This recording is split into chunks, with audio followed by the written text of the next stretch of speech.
నమస్తే, welcome to special debate time. నేను Rajasekhar. So bricks దేశాలకు సంబంధించి జరుగుతున్నటువంటి సమస్యలో ప్రధానంగా ప్రధాని మోదీ చాలా కీలక వ్యాఖ్యలు చేశారు. సో ఆయన విదేశీ పర్యటనలో ఉన్నారు. ప్రధానంగా బ్రిక్స్ సదస్సులో ప్రధాని మోదీ వ్యాఖ్యలు చాలా కీలకంగా వినిపిస్తున్నాయి. సో పహల్గాం ఉగ్రదాడికి సంబంధించినటువంటి అంశాన్ని తీవ్రంగా ఖండిస్తూ అక్కడ ఆమోదం తెలిపే దిశగా దౌత్యపరంగా ఒక రకంగా ఒక స్టెప్ తీసుకున్నారు, ఒక విజయం సాధించారు. భారత్ తరఫున మోదీ అలాంటి ఒక ప్రసంగం చేశారు అనుకోవచ్చు. భారత్ ఒక రకమైన విజయాన్ని సాధించింది. సో దీనికి సంబంధించి ప్రధానంగా ఒక చర్చ జరుగుతుంది. సో అలాగే బ్రిక్స్లో చాలా కీలకంగా ఎప్పుడో ఉన్నటువంటి పాత సెల్ ఫోన్లో లేకపోతే పాత ఫోన్లో సిమ్ పాతదే వాడుతున్నారు కొత్త సెల్ ఫోన్లో అన్నటువంటి వ్యాఖ్యలు, లేకపోతే కీలకంగా అంటే 20వ శతాబ్దం 21వ శతాబ్దాలు మారుతున్న అప్పట్లో ఉన్నటువంటి ఒప్పందాలతో ఉండే సంస్కరించాల్సిన అవసరం ఉంది. సో ప్రధానంగా కొన్ని దేశాలకు సౌదీ గ్లోబల్ దేశాలకు ప్రధానంగా సౌత్ గ్లోబల్ దేశాలకు నష్టం జరుగుతున్నటువంటి వ్యాఖ్యలు కానీ చాలా కీలకంగా వినిపిస్తున్నాయి. సో ఇదే అంశంలో ఇటువైపు పాక్కు సంబంధించి కానీ చైనా మద్దతుగా ఉన్నటువంటి పాక్కి ఉగ్రవాద స్థావరాలపై దాడులు చేసిన తర్వాత ఉగ్రవాద స్థావరాలపై భారత్కి పాక్ని ఒకే గాడిలో చూడొద్దు అనేటువంటి అంశాలు కానీ చాలా కీలకంగా వినిపిస్తున్నాయి. ఒకే వేలో చూడొద్దు అంటే రెండు దేశాలు వేరు వేరు. ఇక్కడ ఉన్నటువంటి ఉగ్రవాద సంస్థలకి లేకపోతే ఉగ్ర కార్యకలాపాలకి భారత్ వ్యతిరేకం, అక్కడ ఉగ్రవాదులు ప్రోత్సహించే దేశంగా పాకిస్తాన్ ఉంది. రెండు కలిపి చూడొద్దు అనేటువంటి చెప్పిన అంశాలు కానీ చాలా కీలకంగా ఉన్నాయి. సో ఇక్కడ ప్రధానంగా ట్రంప్ కొన్ని కీలక వ్యాఖ్యలు చేశారు. సో ఇక్కడ బ్రిక్స్ దేశాలు ఏదో ఒప్పందాలు కుదిరాయో దీనికి సంబంధించి సో వాటి దేశాలకు వ్యతిరేకంగా ఎవరైనా బిజినెస్ చేస్తే వాళ్ళకి టారిఫ్ల్లో కొంతవరకు రాయితీలు ఇస్తామని కొన్ని చెప్పినటువంటి అంశాలు 10%. సో ఇవి చాలా కీలకంగా వినిపిస్తున్నాయి. ఒకవేళ వ్యతిరేకిస్తే కూడా పన్నులు అదే స్థాయిలో విధిస్తామని హెచ్చరించే ప్రయత్నం చేస్తున్నారు. ఇక్కడ ప్రధానంగా భారత్ కూడా సంతకం చేసింది. ఈ అంశాలు చాలా కీలకంగా కాబోతున్నాయి. సో ఇదే అంశాలకు సంబంధించినటువంటి డిబేట్ ఈరోజు కొనసాగిద్దాం. మనతో పాటు ప్రముఖ రాజకీయ విశ్లేషకులు బండారు రామ్మోహన్ రావు గారు మనకు అందుబాటులో ఉన్నారు. వారికి కూడా ప్రత్యేక నమస్కారం. అలాగే విశాఖ నుంచి మనకి అంతర్జాతీయ వ్యవహారాల నిపుణురాలు రాధా రఘురామ పాత్రుడు గారు ఉన్నారు. ఆవిడకి కూడా ప్రత్యేక నమస్కారం. ముందుగా మనం ఒకసారి బండారు రామ్మోహన్ రావు గారి దగ్గరికి వెళ్దాం. రామ్మోహన్ రావు గారు నమస్తే అండి. రాజశేఖర్ గారు నమస్తే. మీకు రాధా గారికి కూడా. Yes sir. ఎస్ అంటే మోదీ అంటే మొన్న యుద్ధం తర్వాత టూర్ చాలా కీలకం కాబోతుంది. అంటే మొన్న మనం చైనాలో జరిగినటువంటి షాంఘైలో జరిగినటువంటి సమావేశంలో ఒప్పందం ఏదైతే పహల్గాం ఉగ్రదాడిని చైనా రకంగా వ్యతిరేకించడమో లేకపోతే దానికి ఆమోదం తెలపలేదు. కానీ అక్కడ ఉన్నటువంటి స్వతంత్రంగా ఏర్పాటు చేసుకున్నటువంటి లిబరేషన్ పార్టీకి సంబంధించినటువంటి అంశాలు లేకపోతే అక్కడ పాక్లో జరుగుతున్నటువంటి మార్పులకు సంబంధించి కొన్ని సంతకాలు చేయమంది మనం చేయకుండానే వచ్చేస్తాం. ఒక రకంగా అది పూర్తి కాలేదు. కానీ ఇక్కడ బ్రిక్స్లో ఆ విజయం భారత్ సాధించింది అనుకోవచ్చు. అసలు బ్రిక్స్కి సంబంధించినటువంటి మార్పులు రావాలి, ఐక్యరాజ్య సమితిలో ఉన్నటువంటి చేసినటువంటి మోదీ ప్రసంగం చాలా కీలకంగా వినిపిస్తుంది. సో దీనిపై మీ అభిప్రాయం ఏంటి? రాజశేఖర్ గారు మీకు అట్లాగే రాధా గారికి అట్లాగే మనకు అమ్మాని ప్రేక్షకుల నమస్కారం. నమస్తే. 2 నిమిషాలు మాట్లాడు. ఈ మధ్యన అమెరికాలో యూత్ ఒక స్లోగన్ తీసుకున్నాడు. 4 ముసలి వాళ్ళు యుద్ధాలు చేస్తున్నారని చెప్పి. ఎవరంటే అటు ట్రంప్, అటేమో మనకు పుతిన్, అట్లాగే ఇజ్రాయెల్ ప్రధానమంత్రి నెతన్యాహు, ఇరాన్ మన ఒక్కమైంది. ఈ 4 ముసలు 80 ఏళ్ళు దాటిన వాళ్ళు ఆల్మోస్ట్ దగ్గరగా. ఈ 4 ముసలు యుద్ధాలు చేస్తున్నారని నేను దానికి వచ్చి జత చేశాను. దీన్ని ప్రపంచాన్ని శాసిస్తున్నా లేకపోతే ప్రపంచాన్ని శాసిస్తున్నా అనుకుంటూ పడకుడిచి రాజకీయాలు చేస్తున్న ఐక్యరాజ్య సమితి కూడా ముసలిది అయిపోయింది అని చెప్పి. అందుకని బ్రిక్స్ సదస్సుకు వచ్చే ముందు నేను ఇది చెప్తాను. ఎందుకంటే బ్రిక్స్ లో 5 దేశాలు ఉన్నాయి. అంటే Brazil, India, Russia, China, south Africa. ఈ 5కు ఇంకొక 5 దేశాలు తోడైంది. ఈ 17వ బ్రిక్స్ సమావేశం మొన్న మోడీ గారు వెళ్ళి అక్కడ మాట్లాడింది నిన్న. దానికి ఒకరేమో మొత్తం డుమా కొట్టిండ్రు, విదేశాంగ శాఖ మంత్రిగా అనిపించారు. మొదటి 5 దేశాలు చూసుకుంటే చైనా అధ్యక్షుడు డుమా కొట్టాడు. ఫస్ట్ టైం అనుకుంటాను నేను. రాధా గారు సవరించాలి. రెండోది ఏంటంటే ఇటు పక్కన నాకు రష్యా అధ్యక్షుడు పుతిన్ ఏమో వీడియో కాన్ఫరెన్స్ కాల్. ఈ 5కు తోడు మిగతా 5 దేశాలు సిన్సియర్ గా వచ్చినాయి. మొత్తం 10 దేశాల్లో 2 దేశాల అధినేతలు రాలే. కానీ ముఖ్యమైనది చైనా, మనకు రష్యా, ఈ 2 రావాల్సి ఉండే. ఇద్దరు కూడా ప్రధానమంత్రులు లేకుంటే అధ్యక్షులు రావాల్సిన అవసరం ఉండే. సరే, ఇది అయిపోయింది. ఇక ఇది ఎక్కడికి వస్తే ఏంటంటే పూర్తిగా ఏవైతే మోడీ గారు మనతో ఎక్కిపిస్తున్నాడు. ఎందుకంటే ఇవాళ అంతర్జాతీయ సంస్థలన్నీ కూడా ఒక రకంగా చెప్పాలంటే దక్షిణ గ్లోబల్ అంటే సౌత్ గ్లోబల్ కు ప్రాతినిధ్యం లేకుండా చేస్తున్నాయి. ఒక రకంగా చెప్పాలంటే ప్రపంచంలో ఇవాళ అత్యధిక జనాభా గల దేశం మనకి. దీనికి ప్రాతినిధ్యం ఎంత చూడవచ్చు. భద్రతా మండలి శాశ్వత సభ అయితే ఇప్పటికీ ఐక్యరాజ్య సమితి వరకు. అట్లానే అంటే ప్రపంచంలో చైనా దాటిపోయి మనం అట్లానే 4వ ఆర్థిక వ్యవస్థగా వచ్చాం. అతి త్వరలో 3వ ఆర్థిక వ్యవస్థగా ఖచ్చితంగా రేపు ఏళ్ళలో వచ్చేస్తాం ఈ సంవత్సరాంతాన్ని కూడా. కనుక ఇవి 2 చూసుకుంటే భారతదేశానికి అయితే ఉండాలి కదా శాశ్వత సభ్యత్వం భద్రతా మండలిలో. అందుకనే ఈ 4 ముసలోళ్ళతో పాటు ఈ ఐక్యరాజ్య సమితి ముసలింది ఎందుకైందని అంటున్నారంటే ఒక్కసారి కొంచెం వెనక్కి వెళ్దాం. రాజశేఖర్ గారు మొదటి ప్రపంచ యుద్ధం 1917-19 దాకా జరిగింది. 1919లో జరిగిన యుద్ధం ఇది. దాని ద్వారా ఒక లీగ్ ఆఫ్ నేషన్స్ అనేది, అందరూ కూడా ఇక్కడ యుద్ధాలు చేసుకోవద్దు, నాశనం కావద్దు అని చెప్పి లీగ్ ఆఫ్ నేషన్స్, నానా జాతి సమితి అంటారు తెలుగులో, అది వచ్చింది. దాని గురించి అందరికి తెలుసు. కనుక ఆ తర్వాత అది 30 ఏళ్ళకి ముసలిది అయిపోయింది. అంటే 20లో వస్తే 30, 40, 50 అంటే 30 సంవత్సరాలు నిండాక ముందే నవయవనంలోనే అది పనికిరాంది. ఎట్లా అయిపోయిందంటే రెండవ ప్రపంచ యుద్ధం 46 దాకా జరిగిన రెండవ ప్రపంచ యుద్ధంలో హీరోషిమా, నాగసాకి మీద అణుబాంబులు వేసుకోవడం, దీంతో మనకు నానా జాతి సమితికి కాలం చెల్లింది. మళ్ళీ ఒకసారి పునరేకీకరణ జరగాలని చెప్పి లీగ్ ఆఫ్ నేషన్స్, అప్పుడు మనము ఏదైతే లీగ్ ఆఫ్ నేషన్స్ ఏర్పడినప్పుడు భారతదేశ స్వతంత్రం వచ్చింది. మనం కూడా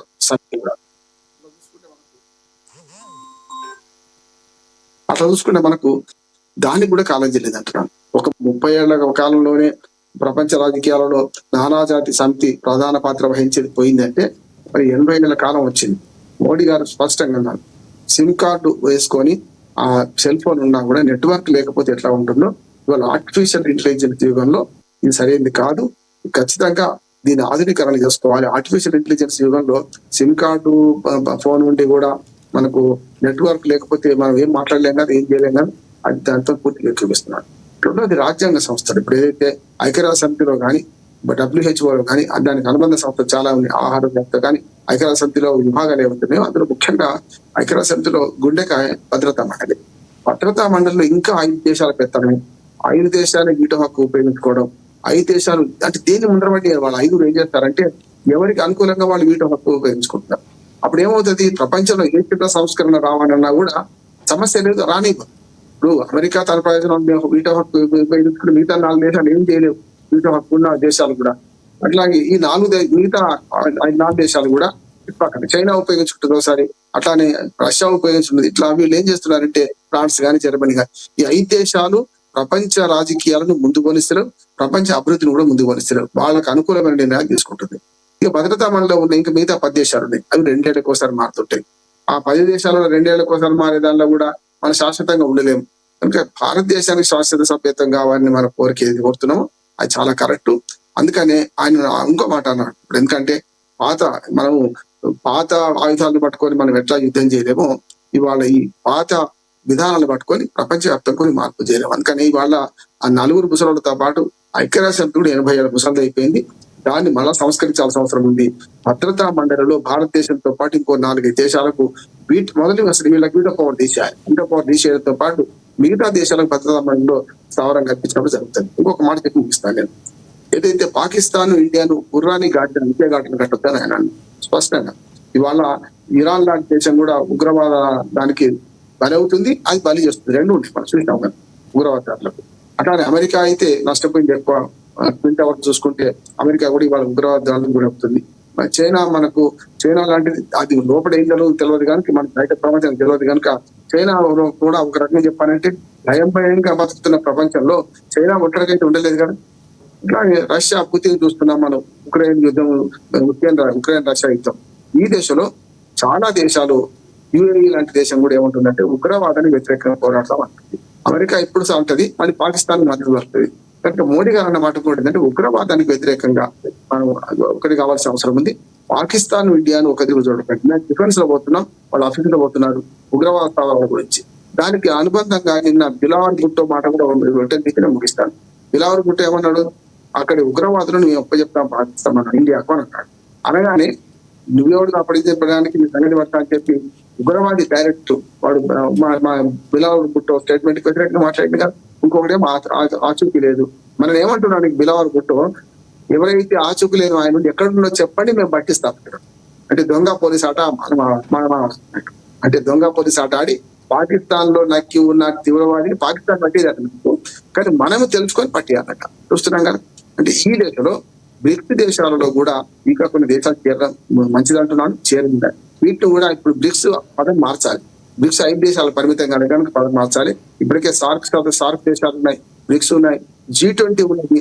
ఇప్పుడు దీన్ని G10 అంటామా, లేకపోతే 4 దేశాల తప్ప G14 అంటామా, ఇది కూడా మాట్లాడాలి. అంటే మోడీ గారు అన్న సవరణ అక్కడ ఇక్కడ కూడా చేయాలి కదా. బ్రిక్స్ దేశాలు 5 అక్షరాలు ఉంటే బ్రిక్స్ దేశాలు ఎట్లా అవుతాయి, అవి చేరినాయి కదా. చేరిన దానికి కూడా అక్షరం చేర్చాలి కదా. కనుక అన్ని ఆధునిక గణాలు కావాలి. వాళ్ళ ప్రపంచం చాలా వేగంగా మారుతున్న క్రమంలో అంతర్జాతీయంగా ఉన్న ఏవైతే సంస్థలు ఉన్నాయో అవన్నీ కూడా మళ్ళీ రిసెఫల్ కావాలి. నానాజాతి సమితి పోయి ఐక్యరాజ్య సమితి ఎట్లా వచ్చిందో ఐక్యరాజ్య సమితి పోయి పేరు ఏదైనా పెట్టండి, అదే పేరు పెట్టినా సరే మళ్ళీ ఒకసారి పునరేకీకరణ జరగాల్సిన అవసరం అయితే బ్రిక్స్ సదస్సులో మోడీ గారు చెప్పిన మాటకు పూర్తి ఏకీవిస్తున్నారు. రైట్. రాధా మేడం గారు నమస్తే అండి. నమస్తే.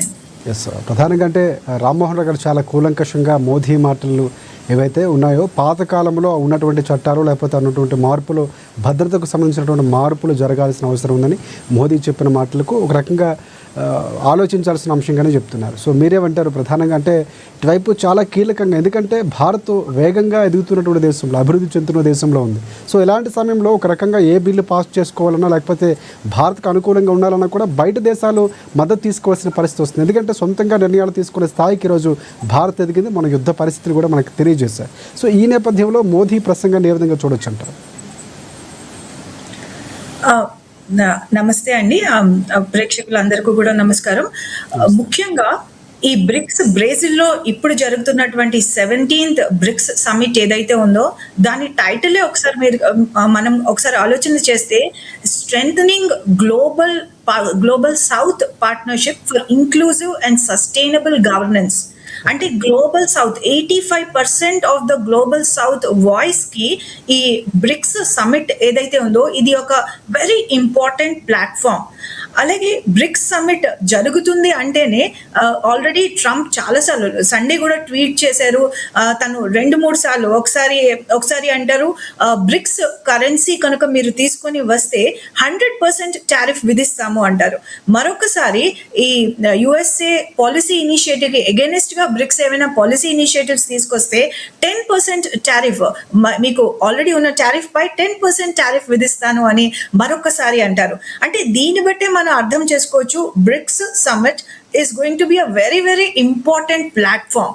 అయితే బ్రిక్స్ లో ఇప్పుడు మనం చెప్పుకున్నట్లు 10 కంట్రీస్ ఆల్రెడీ ఇనీషియల్ గా జిమ్ ఓ నీల్, ఇతను గోల్డ్మన్ సాచెస్ రిపోర్టర్, అతను ఫస్ట్ టైం ఈ బ్రిక్స్ అనే యాక్రోనిమ్ కోట్ చేశారు. సో 2009లో మనకు ఫస్ట్ సమ్మిట్ రష్యాలో జరిగింది. దాని తర్వాత ఇప్పుడు మనం 17th బ్రిక్స్ సమ్మిట్ చూస్తున్నాం. అయితే బ్రిక్స్ యాక్రోనిమ్ ఇనీషియల్ గా Brazil, Russia, India, China, south Africa. So దీంతో పాటు ఆల్రెడీ యుఏఈ కానీ, అలాగే ఇరాన్ కానీ, యూథోపియా కానీ, ఈజిప్ట్ కానీ, అలాగే లేటెస్ట్ గా ఇండోనేషియా, అంటే ఆల్రెడీ బ్రిక్స్ 10 దేశాల యొక్క సభ్య దేశం.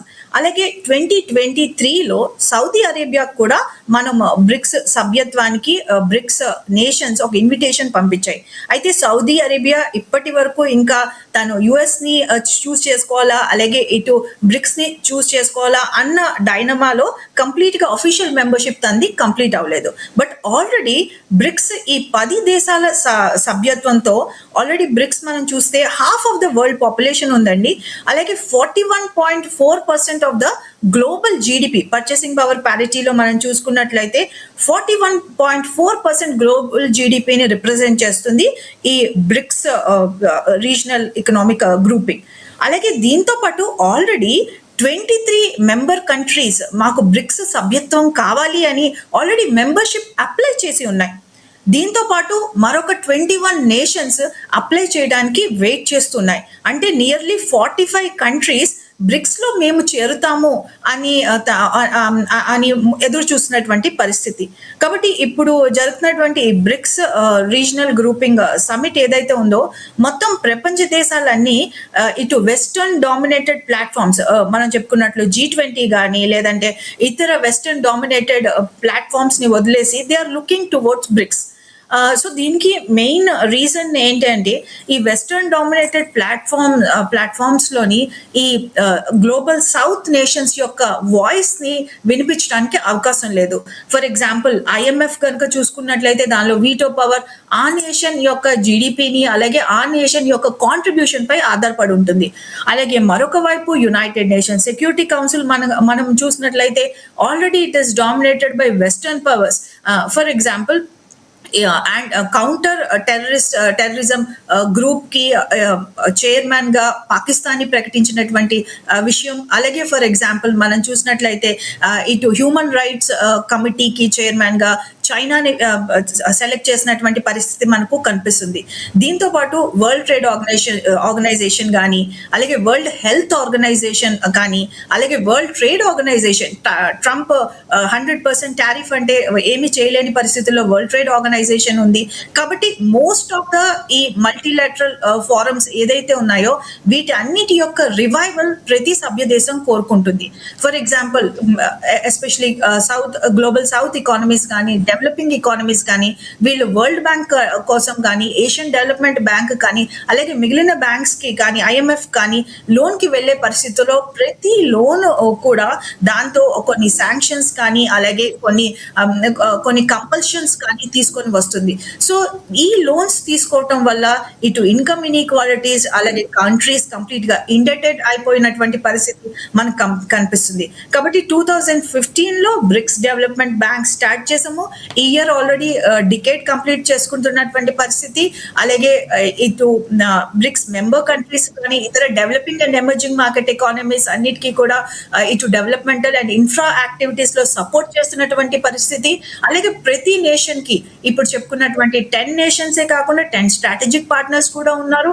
సో ప్రతి ఎమర్జింగ్ మార్కెట్ ఎకానమీ కానీ, డెవలపింగ్ ఎకానమీ కానీ తమ వాయిస్ ని వినిపించటానికి ఒక బెస్ట్ ప్లాట్ఫామ్ బ్రిక్స్ అని బ్రిక్స్ వైపు చూస్తున్నటువంటి పరిస్థితి మనకి ఇప్పుడు కనిపిస్తుంది. అలాగే బ్రిక్స్ లోని ఎమర్జింగ్ అండ్ డెవలప్ ఎకానమీస్ కి క్రూషియల్ అయినటువంటి చాలా ఇంపార్టెంట్ ఇష్యూస్, ఫర్ ఎగ్జాంపుల్ మనం ఆనరబుల్ PM గారి ప్రసంగం చూస్తే బ్రిక్స్ అగ్రికల్చరల్ రీసెర్చ్ ఫోరం కోసం మాట్లాడారు. అలాగే క్లైమేట్ చేంజ్ ఉన్నటువంటి పరిస్థితుల్లో వీటికి అనుగుణంగా సాంకేతికత, అలాగే వీటికి అనుగుణంగా ఫార్మింగ్ యాక్టివిటీస్ కోసం కోఆపరేట్ చేయాలన్న విషయం మాట్లాడారు. దీంతో పాటు very responsible use of this rare earth metals కానీ, అలాగే మినరల్ రిసోర్సెస్ కానీ కోసం మాట్లాడినటువంటి పరిస్థితి. అలాగే ఆర్టిఫిషియల్ ఇంటెలిజెన్స్, ఇప్పటి వరకు చూస్తే టెక్నాలజీ అండ్ ఆర్టిఫిషియల్ ఇంటెలిజెన్స్ ఇప్పటి వరకు already in the control of developed economies. So మనం భారత్ AI ఫర్ ఆల్ అనే నినాదంతో ముందుకు వెళ్తుంది.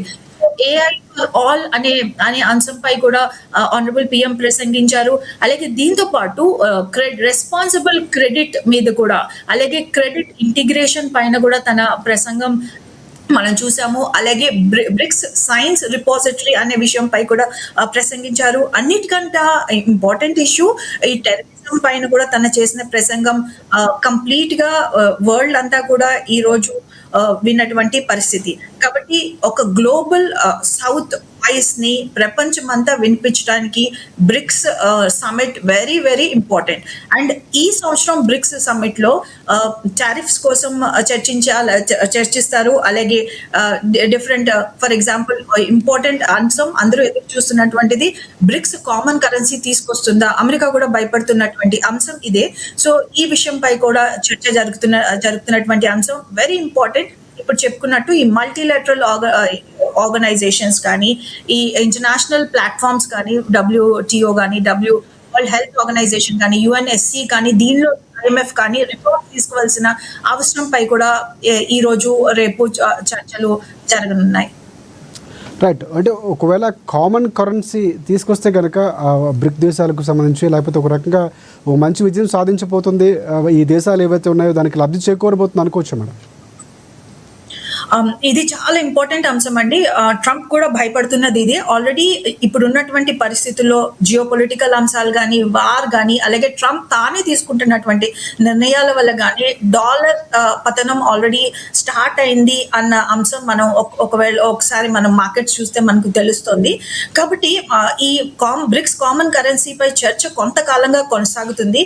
అయితే ఇప్పటి వరకు జరిగినటువంటి షెర్పాస్ అంటారు బ్రిక్స్ సమిట్ లోని ఆఫీషియల్స్, ప్రతి దేశం వాళ్ళు ఒక మెంబర్ ని, ఒక హైయెస్ట్ ఆఫీషియల్, ర్యాంకింగ్ ఆఫీషియల్ ని నిర్ణయిస్తారు. సో ఈ షెర్పాస్ డిస్కషన్ లో ఇప్పుడున్నటువంటి లీగల్ గానీ, పొలిటికల్ గానీ, ఇతర హర్డల్స్ ని చూసుకున్నట్లయితే ఇమీడియట్ గా బ్రిక్స్ కరెన్సీ ఇమీడియట్ కాలంలో, అంటే రాబోయే ఇమీడియట్ గా సాధ్యం కాకపోవచ్చు. అయితే దీనికి ఆల్టర్నేటివ్ గా బ్రిక్స్ దేశాలు, అలాగే మిగిలిన స్ట్రాటజిక్ పార్ట్నర్స్ వీళ్ళందరూ కూడా settlement in the local currency, అలాగే వాళ్ళ లోకల్ కరెన్సీలో ఈ బిజినెస్ సెటిల్మెంట్స్ కనుక చేసిన పరిస్థితుల్లో ఇటు చాలా ఈజీగా, అలాగే డాలర్ పై డిపెండెన్స్ లేకుండా, అలాగే ప్రతి దేశం లోకల్ కరెన్సీలో ఈ బిజినెస్ డీలింగ్స్ అన్ని సెటిల్ చేసుకుని అలాగే వాళ్ళ వాల్యూమ్ ఆఫ్ ట్రేడ్ పెంచుకునే అవకాశం ఉంది.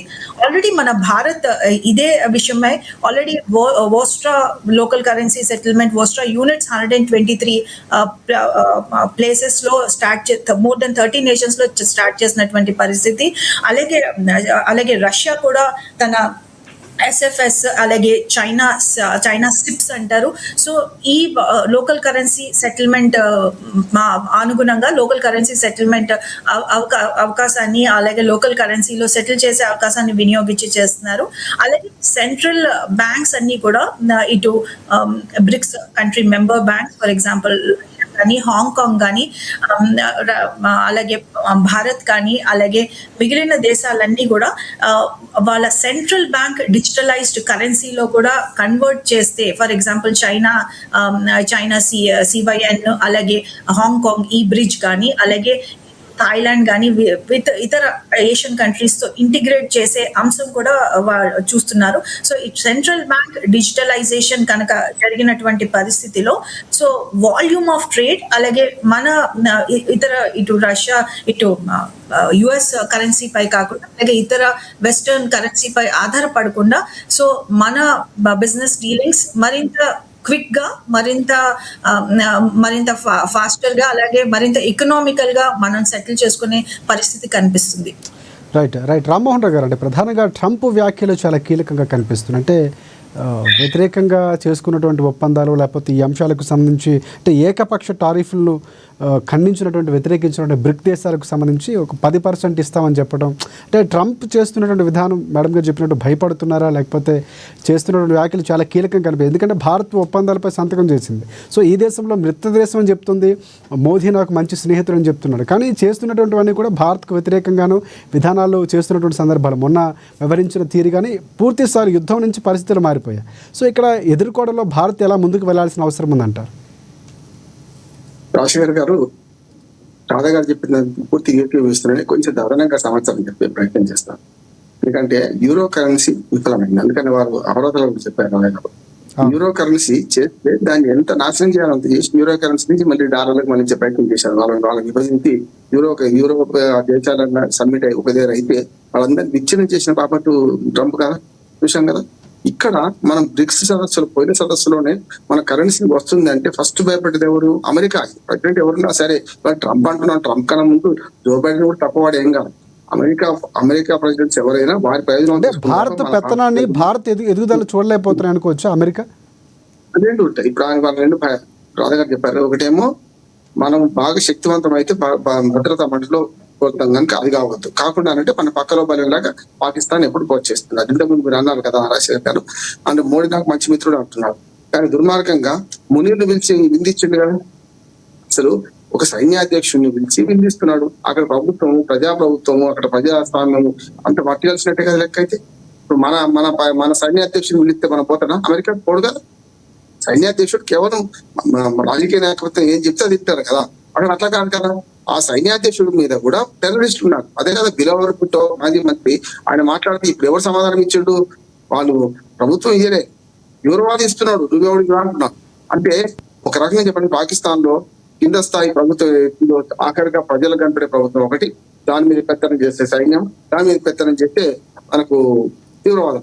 అట్లాగే ఇప్పుడు ట్రంప్ రెండు రకాలుగా మాట్లాడుతున్నారు. ఒకటేమో ఇద్దరు మిత్రులే అంటారు, కానీ మోడీని తక్కువ చేసుకుంటూ గాడిద గుర్రాన్ని ఒకటి చేసుకుంటూ పాకిస్తాన్ ఇండియా ఇద్దరు కూడా మంచి మిత్రుడు అంటున్నారు. అదే కదా మోడీ మిత్రుడు అంటారు. మునీర్ను పిలిచి విధిస్తాడు. IMF నుంచి రాధకాలు చెప్పారు కదా, IMF నుంచి లోన్లు వాళ్ళకు 8 మన ఒక $3 బిలియన్ల డబ్బులు పోతాయి. 8,500 కోట్ల రూపాయలు వాళ్ళకి పోతాయి.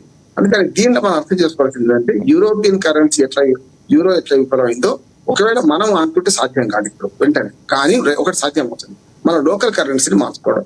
ఇప్పటికి చూడండి, చైనాకు మనం ఏదైనా ఎగుమతులు దిగుమతి డాలర్లో మార్చుకుంటున్నాం అంటే మనం ఎందుకు ఒప్పుకోం? మొదలు ఇక్కడ ఒక ఏకాభిప్రాయం రావాలి. మనము మన రూపాయలు అక్కడ చెల్లాలి, అక్కడికి మనకి ఇక్కడ చెల్లాలి. చాలా వరకు మనకు కొన్ని దేశాలు ఉన్నాయి కదా, ఇప్పుడు రూపాయలు చెల్లే దేశాలు ఉన్నాయి, భూటాన్ ఉంది, నేపాల్ ఉంది. మన రూపాయలు ఇక్కడ చెల్లితే డాలర్లు అడగరు వాళ్ళు, అంతే కదమ్మా. అందుకని నేను ఏమంటే అక్కడికి కూడా మనకు చైనా గానీ ఇతర మన ఈ బ్రిక్స్ దేశాలు 10 మన లోకల్ కరెన్సీని అక్కడ చేస్తే డాలర్ ఎవడు కానకపోతే, డాలర్ ఎవడు ఖాతరు చేయకపోతే అమెరికా గర్వం సగానికి సగం పోతుంది. ఫస్ట్ ఆర్థికంగా డాలర్ ను మనం పెంపొందించొద్దు, డాలర్ మాకు వద్దు, మా రూపాయలే మాకు ముద్దు, రూపాయలు అంటే రూపాయలు కాదు, ఎండు కావచ్చు ఇంకేదైనా కావచ్చు, ముద్దు అని అంటే బాగుంటుంది. ఇప్పటికే ఈ 10 దేశాలు ఉంటేనే సగం ప్రపంచం అంతా సగం జనాభా ఇక్కడే ఉంటే ఇంకొక 10 దేశాలు చేయాలి అనుకోండి, 30 ఇదే అయితే కదా. అమెరికా జనాభా ఎంత మహా అయితే 35 కోట్లు దాటదు. అన్ని చూడండి, రష్యా మనకి ఉంది, పెద్ద జనాభా గల దేశాలు మూడు ఇటువైపు ఉన్నాయి కదా. ఇప్పుడు ఇండియా చైనా 2 కలిపితే ఆల్మోస్ట్ ప్రతి 10 మంది మన ప్రతి 5 ముగ్గురులో ఒకరు ఉంటారు. అది పోతే మిగతా రష్యా ఉంది, రష్యా 30 కోట్ల జనాభా కలిపితే మనమే ఉన్నాం కదా, దాదాపు 250 కోట్ల జనాభా, ఈ 300 కోట్ల జనాభాకి పై ఇదే ఉంటది కదా. అందుకనే యూరో కరెన్సీ లాగా విఫలం కాకముంది అది రాగానే ఫస్ట్ వ్యతిరేకించిన మోడీ. మీరు మన బ్రిక్స్ సదస్సులో పోయినసారి బ్రిక్స్ లో మేము కరెన్సీని మేము పేరు పెట్టుకుంటామంటే ఫస్ట్ వ్యతిరేకించింది అంతకుముందు మన ట్రంప్, జో బైడెన్ కదా అంతకుముందు వ్యతిరేకించింది. కనుక ఫస్ట్ మనం ఆ సయోధ్య ఎక్కడ కుదరాలంటే మన లోకల్ కరెన్సీని మార్చుకుందాం. ఇప్పుడు పెట్రోల్ విషయం కానీ అన్ని విషయాలు డాలర్లే మారుతున్నాయి. మనం చైనాతో వ్యాపారం డాలర్లో చేస్తాం, మనతో చైనా అదే చేస్తుంది, రష్యా కూడా అదే చేస్తుంది, డాలర్లో చేస్తుంది. కానీ మన కరెన్సీ ఉంది కదా, అది చేయాలి ఒకటి. రెండోది ఏంటంటే మీరు అన్నది ఈ వ్యవస్థను మార్చుకోవాల్సిన అవసరం ఉన్నాయి. ఇప్పుడు IMF లో మొత్తం అంతా ఆ పెత్తనం ఎవరిది, ఆ దేశాలు పాకిస్తాన్ లోనికి అంటే మన పెత్తనం కనీసం మన మాట చెల్లని కనుకనే కదా. రష్యా లాంటి మాట కూడా చెల్లలేదంటే కదా. నిజంగా చెప్పాలంటే IMF లోను అటు మన పాకిస్తాన్ ఇవ్వానా లేదా అని రష్యా అడిగితే వద్దనేది కదా. అంటే రష్యా మాట కూడా చెల్లలేదంటే కదా. అంటే చైనానే పరోక్షంగా కానీ ఇవ్వని అనుకున్నది, అమెరికా ఇవ్వమని చెప్పింది, దాంతో IMF లోన్ పాకిస్తాన్ కంచింది కదా. అందుకని ఒక్కటేమో వరల్డ్ హెల్త్ ఆర్గనైజేషన్ అనుకుంటున్నట్టు మన దగ్గర అన్ని కంట్రోల్ చేస్తారు. పర్యావరణం ఉంటుంది ఐక్యరాజ్య సమితి, పర్యావరణంలో కూడా అసలు పొల్యూషన్ కారకులేమో పెద్ద ఈ దేశాలు మనను అన్నిట్లో చేస్తారు. ఆఖరి బాల కార్మికుల వ్యవస్థను నేను సమర్థిస్తున్నాను. కానీ బాల కార్మికుల పేరు తెప్పించి ఇక్కడ మన చౌకలో శ్రమ దొరుకుతుందని చెప్పి దీన్ని కూడా ప్రమోట్ చేసిన సందర్భాలు ఉన్నాయి. ఎందుకంటే నాకు ఘాటు ఒప్పందం తెలుసుకున్నప్పుడు పెద్ద సభలు పెట్టాను, ఘాటు ఒప్పందం వ్యతిరేకంగా చెప్పినాం. WTO వాళ్ళకి వీళ్ళన్నీ కూడా ఎవరికి మద్దతు ఇస్తున్నాయి? మన దేశంలో కార్మిక చట్టాలు కావాలంటారు, మన దేశంలో అన్ని కావాలంటారు. వీళ్ళే అదే దేశంలో ఆ దేశాల్లో ఇదే ఐక్యరాజ్య సమితి పరిధిలో ఉన్న ఈ సంస్థలే ఆ దేశాల్లో పర్యావరణ నష్టానికి వాళ్ళు మాట్లాడుతారు, కార్మిక శాఖ వాటి గురించి మాట్లాడరు, ఇంక ఇతరత్ర పర్యావరణం ఏది మాట్లాడరు, గ్లోబల్ వార్మింగ్ గురించి మాట్లాడరు. మనం మాట్లాడుకుంటున్నాం. నిజంగా ఏంటంటే అమెరికా భావజాలంతో లేకపోతే పాశ్చాత్య దేశాల భావజాలంతో మనం ఇక్కడ తెచ్చుకుంటున్నాం, వాటి గురించి మాట్లాడుకుంటూ సదస్సులు పెడుతున్నాం. నేను రానగానే చాలా సదస్సులు పోయినాం. మేము నా ప్రాంతంలోనే అయితే ఈ పర్యావరణం నుంచి మందు పెట్టి బాల కార్మికుల నుంచి మందు పెడితే ఈ ఐక్యరాజ్య సమితి ప్రమోట్ చేసిన ప్రతి కార్యక్రమం ఇది ఒకటే కాదు, మిలినియం గోల్స్ కానీ మనకు సస్టైనబుల్ మన గోల్స్ కానీ ఇవన్నిటికీ చూస్తాం కదా. అంటే ఇవన్నీ గోల్స్ మనం పాటించాలి, కానీ వాళ్ళు పాటించారు. రాయగారు ఉల్లిగడ్డ తమలాగా వాళ్ళు పాటించాలి. దానికి అంగీకరిస్తుంది ఎవరు? మన మీద ఎప్పుడైతే కర్ర పెత్తనం మన మాట పెత్తనం చేస్తున్నారో ఇవే సంస్థలు అమెరికాను కానీ రష్యాను కానీ ఇతర దేశాలు చైనాను వాళ్ళు అరికట్టలేరు. అందుకు ముఖ్యంగా అమెరికా అనేది అస్సలు అరికట్టలేరు, పాశ్చాత్య దేశాలు యూరోపియన్ దేశాలను అరికట్టలేరు. వాళ్ళు పర్యావరణంలో నాశనం చేసిన మొదలుపెట్టి ప్రతి వ్యవస్థ కూడా వరల్డ్ హెల్త్ ఆర్గనైజేషన్ ఏం చేసింది? కరోనా ఎక్కడి నుంచి వచ్చిందంటే డైరెక్ట్ గా చైనా మీద ఆరోపణ చేయలేకపోయింది. అమెరికా ఎంత కోరినా కూడా ఈ 2 దేశాల మధ్య అంటే పెద్ద ప్రధాన దేశాల మధ్యన బందీ అయి ఐక్యరాజ్య సమితి ముసలిది అయిపోయి మన ఇంట్లో తాతగారు ఉంటారు కదా, తాతగారు ఏం చేస్తారు? ఆరాం కుర్చీలో కూర్చొని కర్ర పట్టుకుంటారు. ఆయన మాట ఎవరు వినరు. ఎవరు వినండ్రా బాబు అంటే వినని పరిస్థితి ఉన్నది. కనుక అన్ని వ్యవస్థలను మార్చుకోవాలి. మనం ఆర్థికంగా యూరో లాగానే మనం ఒక వ్యవస్థ సృష్టించుకోవడానికి ముందు మన పరస్పర అంగీకారం ద్వారా చేస్తే ఫస్ట్ దెబ్బ జరుగుతుంది. ఈ 10% అంటారా ట్రంప్ మాటకు లెక్కలేదు అంటారు. ఎందుకని చూడండి, గత ట్రంప్ మొదటి హయాంలో పనిచేసిన విదేశాంగ మంత్రి, రక్షణ శాఖ మంత్రి, ఆయనతో పనిచేసిన వైస్ ప్రెసిడెంట్ ఒక 5-6 అందరు వ్యతిరేకమైన. ఇప్పుడు ఎవ్వరు ఆయన మాట మాట్లాడుతున్నారు. ఆయనకు వ్యతిరేకం ఇప్పుడు కాదు, 2021 కొందరు 2020లో పోయిండ్రు. కానీ ఇప్పుడు వాళ్ళు గతంలో తనతో పనిచేసిన ఇప్పుడు ఎలాన్ మస్క్ ఎట్లా పోయిండ్రో అట్లానే 5 కూడా ట్రంప్ మాటకు వింటలేరు, ఎవరు దాన్ని పాటిస్తలేరు. అన్నిటికంటే అమెరికా ప్రజలు దీన్ని గమనిస్తున్నారు. ట్రంప్ మాకు సరైన నాయకుడు కాదు అని గర్జిస్తున్నారు. చెప్పాలంటే మీరు నలుగురుగా యుద్ధాలు చేస్తున్నారు, యుద్ధాలు ఆపండి, మన సంపదను మన ట్యాక్స్ పేయర్స్ మనీని మీరు దుర్మార్గమైన యుద్ధాన్ని ఎందుకు పెడుతున్నారు? ఇరాన్ మీద దాడి వెంటనే అక్కడ 5 లక్షల మంది ప్రజలు ఈ దీని మీద తిరగబడ్డారు. మొన్న ఈ 4 దేశాల ముసలి వాళ్ళు యుద్ధాలు చేస్తున్నారు, మీరు అందులో కలవకండి అని చెప్పి ఒక రకంగా చెప్పాలంటే హెచ్చరిక చేశారు. అమెరికన్ పౌరుల మన మనోభావాన్ని కూడా గౌరవిస్తే ప్రపంచానికి మేలు జరుగుతా. నేను రైట్ రైట్ రాధా మేడం గారు, ప్రధానంగా అంటే చైనా కూడా స్పందించింది. అంటే ఈ సుంకాలకు సంబంధించి ఏవైతే ట్రంప్ చేసిన వ్యాఖ్యల తర్వాత సో యుద్ధాన్ని ఎప్పుడు కోరుకోవట్లేదు, ఏదైతే ఈ కూటమి బ్రిక్ దేశాల కూటమి ఉందో సో ఎక్కడ అలాంటి కోరుకోవట్లేదని చెప్తూనే సో పూర్తి స్థాయిలో గెలిపోవటంలో ఎక్కడ ఉండవన్నట్టు కొన్ని వ్యాఖ్యలు కూడా చేసింది చైనా. ఎందుకంటే గతంలో కొంతవరకు సాధించాయి, 2 ఒప్పందాలు కుదిరాయి. సో మరొకసారి ట్రంప్ ఈ వ్యాఖ్యలు చేసిన తర్వాత పరిస్థితులు ఎలా ఉండబోతున్నాయి అంటారు?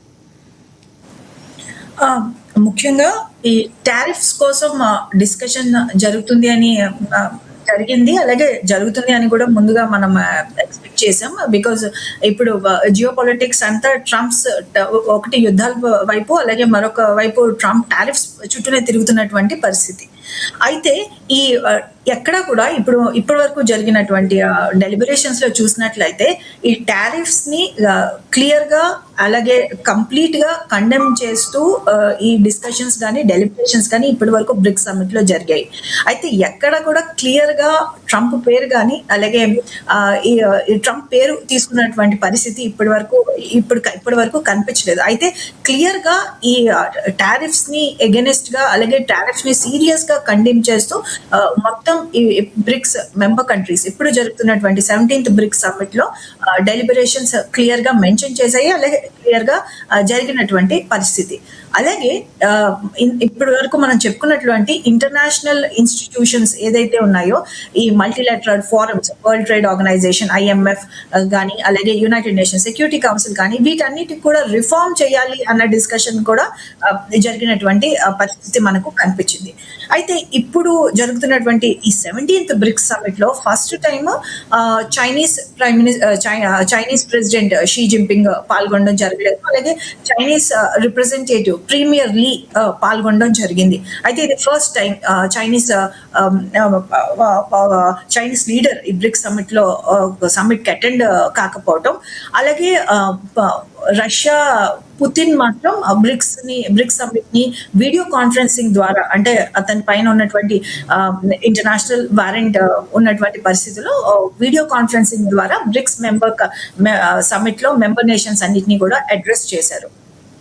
అలాగే ఇప్పుడు ఉన్నటువంటి వార్స్ పై కూడా ఇరాన్ రిప్రజెంటేటివ్ కూడా ఫస్ట్ అనుకున్నారు ఇరాన్ ప్రైమ్ మినిస్టర్ రిప్రజెంట్ చేస్తారు అనుకున్నారు, కానీ ఇరాన్ నుంచి ఒక రిప్రజెంటేటివ్ మినిస్టర్ అడ్రస్ చేయడం జరిగింది. అలాగే ఇరాన్ పై ఇప్పుడు జరుగుతున్నటువంటి వార్, అలాగే ఇక్కడ కూడా ఇటు ఇజ్రాయెల్ పేరు కానీ అమెరికా పేరు కానీ తీసుకోనకుండా ఇరాన్ పై జరుగుతున్నటువంటి ఈ వార్ ని కూడా సీరియస్ గా బ్రిక్స్ సమ్మిట్ లో కండెమ్ చేయడం జరిగింది.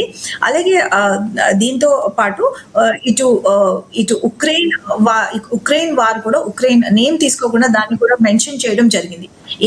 కాబట్టి ఇప్పటి వరకు జరిగిన సమ్మిట్ లో చాలా యూస్ఫుల్ డెలిబరేషన్స్ అయితే చోటు చేసుకున్నాయి. ముఖ్యంగా ఇంటర్నేషనల్ గా అన్ని member nations of the BRICS ఇప్పుడు ఉన్నటువంటి టెర్రరిజం ని క్లియర్ గా కండెమ్ చేస్తూ టెర్రరిజం కి ఎగెనిస్ట్ గా ఒక డెలిబరేషన్ అయితే పాస్ చేశాయి. అలాగే ఇప్పటి వరకు జరిగిన డెలిబరేషన్స్ లో ఈ useful use of artificial intelligence, అలాగే ఆర్టిఫిషియల్ ఇంటెలిజెన్స్ ఫర్ ఆల్, అలాగే responsible use of artificial intelligence and technology, and అది వెపన్స్ కి కానీ వార్ కి కానీ యూజ్ చేయకూడదు అన్న డిస్కషన్స్ కూడా ఇప్పటి వరకు జరిగాయి.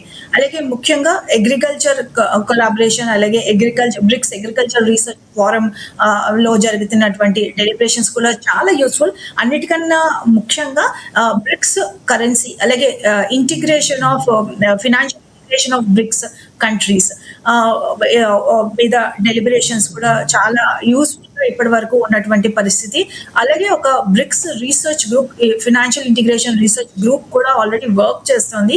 సో ఈ సెటిల్మెంట్, లోకల్ కరెన్సీ సెటిల్మెంట్, అలాగే డిజిటలైజేషన్, అలాగే usage of centrally digitalized currencies among BRICS nations, so ఇవన్నీ కూడా వెరీ యూస్ఫుల్ డెలిబరేషన్స్ జరిగాయి.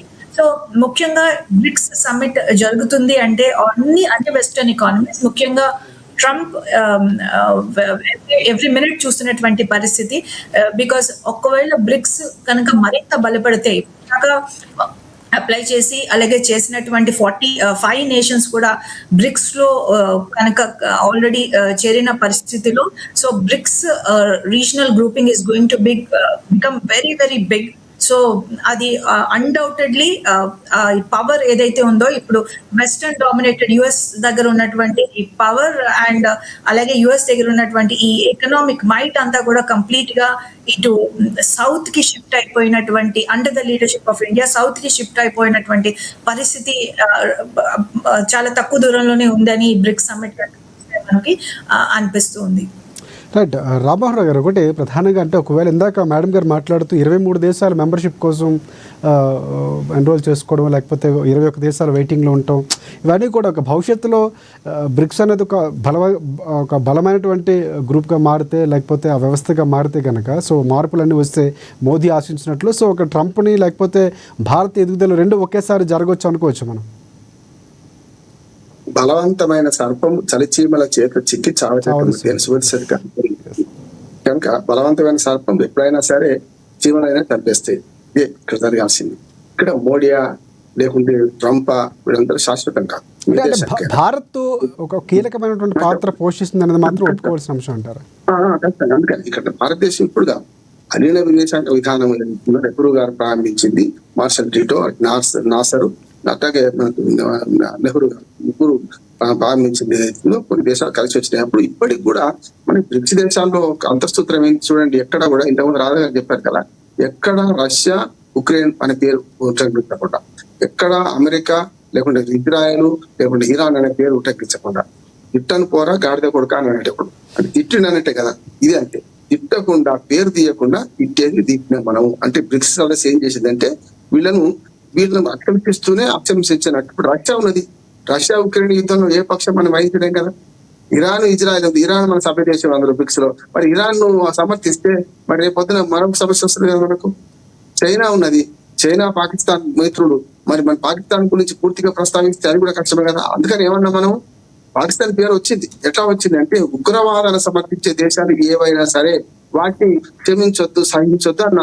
అది పాకిస్తాన్ వస్తే దాని తాత వస్తారు ఇంకెవరైనా సరే. అందుకని మనం చాలా జాగ్రత్తగా బ్రిక్స్ దేశాల ఈ మీటింగ్ సమావేశం జరిగే దానిలో చాలా భాష జాగ్రత్తగా వాడుతున్నారు. భావం కూడా చాలా నర్మగర్భంగా నేను చెప్పింది, నేను ఆ 3 సార్లు చెప్పాను కదా, అట్లనే ఎవరి జరగాలనే వాడు జరుగుతుంది. అట్లానే ట్రంప్ గాని మోడీ గారు కానీ పుతిన్ కానీ ప్రపంచంలో ఎవరు శాశ్వతం కాదు. అది అందరూ నాయకులు మారుతుంటారు. కానీ విదేశాంగ విధానం మనది ఎంత మంచిది అంటే పాకిస్తాన్ గత అధ్యక్షుడు మాజీ అధ్యక్షుడు ఇమ్రాన్ ఖాన్ మంచి మాట అన్నారు. ఉక్రెయిన్ రష్యా యుద్ధం మొదలైనప్పుడు పాకిస్తాన్ గ్రహించాల్సింది ఏంటంటే ఇండియా యొక్క విదేశాంగ విధానం వాళ్ళ శ్రీరామ రక్ష. వాళ్ళు దాన్ని ఇప్పటికి కాపాడుకుంటారు. ప్రధానమంత్రులు ఎవరిపైనా సరే, కాంగ్రెస్ ప్రధానమంత్రులే కానీ, లేకపోతే నెహ్రూ నుంచి మొదలుకొని ఇప్పటిదాకా మన్మోహన్ సింగ్ దాకా కానీ, లేకపోతే వాజ్పేయి మన మొరార్జీ దేశాయ్, తర్వాత చరణ్ సింగ్ గాని, విపి సింగ్ గాని, దేవగౌడ గాని, వాజ్పేయి గారు కానీ, ఇట్లా ఇప్పుడు మోడీ గారు కానీ, ఇంతమంది కాంగ్రెస్ ముఖ్యమంత్రులు వచ్చారు కదా, ప్రధానమంత్రులు వచ్చారు కదా, వాళ్ళందరూ కూడా ఇదే విధానం పాటించాల్సి వస్తుంది. ఎందుకంటే ఒక సూత్రం, ఒక బాట వేసినాం, ఆ బాట వెంబడి మన భారతదేశం నడుస్తున్నది. అందుకనే మనం నిన్నటిదైతే చాలా శక్తివంతమైన మీటింగ్. ఎందుకంటున్నానంటే రష్యా అధ్యక్షుడు తన సాంకేతిక కారణాల వల్ల ఆయన ఇష్టం లేక రాకపోలే. మన చైనా అధ్యక్షుడు కూడా తన మనిషిని పంపిండు, అది కూడా అంగీకరించదగ్గది. కానీ నిన్న తీర్మానంలో ఎవరు భాగస్వామ్యం కాకుండా లేరు కనుక దీనిలో ఫస్ట్ భయపడ్డది, మొట్టమొదటి భయం ఏంటంటే బ్రిక్స్ దేశాల కరెన్సీ ఏది ట్రంప్ భయపడ్డది. రెండోది ఏంటి, బ్రిక్స్ దేశాలు ఏకమైతే రేపు గ్లోబల్ సౌత్ అంతా ఏకమైతే మేము ఒంటరైపోతాం కదా. ఇప్పటికి కూడా ఐక్యరాజ్య సమితిలో పెత్తనం ఎవరిదంటే యూరోపియన్ కంట్రీస్ ది. నాటో కూటమి, గతంలో నాటో కూటమి దేశాలే పెత్తనం. ఆ నాటో కూటమి దేశాలు కాకుండా ఉన్న రష్యా గాని, చైనా గాని, ఇప్పుడున్న చాలా దేశాలు గాని వీటిని నియంత్రించలేకపోతున్నాయి. ఎప్పుడు కూడా అమెరికా దుశ్చర్యలు నియంత్రించలేకపోతున్నాయి. కనుక ఈ భయం అంతా ఇప్పుడు ట్రంప్ కి పడ్డది. ఎందుకంటే అమెరికా ప్రపంచ పోలీస్ గా, ప్రపంచ రక్షకుడుగా భావించినంత కాలం ఇది జరుగుతుంది. ప్రపంచ రక్షణ అని ఎవరి బాధ్యత అంటే అందరి కోసం ఒక్కరు నిలిచి ఒక్కరి కోసం అందరూ నిలవాలి. అందుకని అదే సూత్రాన్ని శ్రీశ్రీ గారు ఎప్పుడు పాట రాశారు వెలుగు సినిమాలు. అందరి కోసం ఒక్కరు నిలిచి ఒక్కరి కోసం అందరు కలిసి పోరాడే ప్రయత్నంలో భాగమే ఈ బ్రిక్స్ సదస్సు అంటున్నాను. బ్రిక్స్ తో పాటు సార్క్ దేశాలు ఉన్నాయి. G7 అయితే మళ్ళీ అదే లొల్లి, ఆ లొల్లి వాళ్ళది ఉన్నది. కనుక కొత్తగా సమీకరించుకొని ఈ దేశాలు ఏకమవుతున్నాయంటే, చలిచీమలు కలుస్తున్నాయంటే సర్పాలకు ఖచ్చితంగా భయం పట్టుకుంటది. ఆ భయమే వాళ్ళను పొగ్గదీస్తుంది. దాని ద్వారానే సుంకాల పెంపు, దాని ద్వారానే ఈ బెదిరింపులు రెండు రకాలు బెదిరిస్తున్నాడు. నిన్న సమావేశం చూసుకుంటే మన ట్రంప్ మీరు సుంకాలు పెంచేస్తా అన్నాడు. మీరు కనుక 1% అన్నాడు. మీరు కనుక మాకు అమెరికాకు వ్యతిరేకంగా ఏ తీర్మానం చేసినా 100% వేస్తా ఉంటున్నాడు. సుంకాల పెంపు అనేది ఏమంటారు మన దాని గుట్టే మన ఏది పిల్లి శాపనార్థాలకు గుట్టి రైట్ రామ్మోహన్ రావు గారు క్రమంలో తప్పనిసరి చివరిగా కంక్లూడ్ చేయండి. ఎస్ అమెరికా ఎంత బెదిరించినా ఏం కాదంటున్నాడు రాజశేఖర్ గారు. రైట్ రాధా మేడం గారు ప్రధానంగా ఫైనల్గా ఏం చెప్పాలనుకుంటున్నారు అంటే చాలా కీలకంగా నడుస్తుంది, అంటే ఒక రకమైనటువంటి ఒక స్టెప్ తీసుకోబోతుంది. భవిష్యత్తులో ఒకవేళ ఈ మార్పులు జరిగితే, సంస్కరణలు జరిగితే కనుక బ్రిక్స్ బలంగా ఉండబోతుంది. మనం ఏదైనా చేయాలనుకున్నా కూడా దేశంలో చలామణి కాబోతుంది. భారత్ ఆ విధంగా దేశాలు ఎదగడానికి ఒక రకమైనటువంటి మార్పు తీసుకొచ్చేందులో ప్రధాని మోదీ ప్రసంగం ఉంది. సో ఫైనల్గా ఏం చెప్తారు? బ్రిక్స్ ఇప్పుడు జరుగుతున్నటువంటి బ్రిక్స్ 17th బ్రిక్స్ సమ్మిట్ చాలా చాలా క్రూషియల్ కాబోతోందండి. అలాగే ఇది రాబోయే కాలానికి, రాబోయే టైంకి కూడా ఇండియాతో పాటు మిగిలిన ఎమర్జింగ్ ఎకానమీస్ అన్నిటికీ కూడా ఒక మంచి ఫౌండేషన్ అందించిపోతుంది. బికాస్ చాలా క్రూషియల్ అంశాలు ఈ బ్రిక్స్ కరెన్సీ కానీ, ఒకవేళ బ్రిక్స్ కరెన్సీతో పాటు ఈ సెటిల్మెంట్ ఇన్ లోకల్ కరెన్సీస్ కానీ, అలాగే సెంట్రలైజ్డ్ డిజిటల్ కరెన్సీలో BRICS member nations trade exchanges కానీ, సో దీని ఆధారంగా వాల్యూమ్ ఆఫ్ ఇంటర్నేషనల్ ట్రేడ్ అంటే మనం ఇతర కేవలం ఇటు డాలర్ లో జరుగుతున్నటువంటి పరిస్థితి, డాలర్ పై ఆధారపడకుండా సో మన లోకల్ కరెన్సీస్ లోని సెటిల్ చేసుకునే అవకాశం, దీనివల్ల మనకు కాస్ట్ ఎఫిషియన్సీ కానీ, అలాగే ఇటు వాల్యూమ్ ఆఫ్ ట్రేడ్ పెరగడం కానీ, అలాగే ఇతర అవకాశాలు పెరగడం కూడా మనకు జరుగుతుంది. సో అలాంగ్ విత్ దీంతో పాటుగా మనం చూసినట్లయితే ఆర్టిఫిషియల్ ఇంటెలిజెన్స్, సో రాబోయే కాలంలో ఈ artificial intelligence is one of the crucial issues. So ఈ ఆర్టిఫిషియల్ ఇంటెలిజెన్స్ యొక్క రెగ్యులేషన్ చాలా చాలా అవసరం. సో ఈ ఆర్టిఫిషియల్ ఇంటెలిజెన్స్ రెగ్యులేటరీ అంశాలపై కూడా చర్చ జరిగింది. అలాగే ఇంటిగ్రేషన్ ఆన్ ఈ crucial minerals and rare earth metals. మనం ఇప్పుడు చూసినట్లయితే చైనా అధీనంలో nearly 70 to 80% of world rare earth metals ఉన్నాయి. అమెరికా భయం కూడా అదే. ఆల్రెడీ దానిపై శాంక్షన్ చేస్తూ చైనా అమెరికాకు బదులిచ్చింది. సో ఈ రేర్ ఎర్త్ మెటల్స్ పైన కూడా డిస్కషన్ జరుగుతోంది. సో దీంతో పాటుగా ఇటు very important BRICS agricultural research forum. Most of the emerging economies కానీ, డెవలపింగ్ ఎకానమీస్ కానీ అగ్రికల్చర్ ఆధారిత దేశాలుగా ఉన్నాయి. సో ఈ అగ్రికల్చర్ ఇప్పుడు జరుగుతున్నటువంటి క్లైమాటిక్ చేంజెస్ లో ఈ క్రాప్స్ ఎలా వేయాలి, అలాగే వాటి అడాప్టేషన్ ఏ విధంగా ఉండాలి, సో ఈ ఫార్మింగ్ పై కూడా ఇంపార్టెంట్ చర్చ జరుగుతుంది. అన్నిటికన్నా ముఖ్యమైనది జరిగినటువంటి పహల్గామ్ ఇష్యూని మన ఇంటర్నేషనల్ ప్లాట్ఫామ్ లో మన వాయిస్, భారత్ వాయిస్ వినిపించగలిగింది.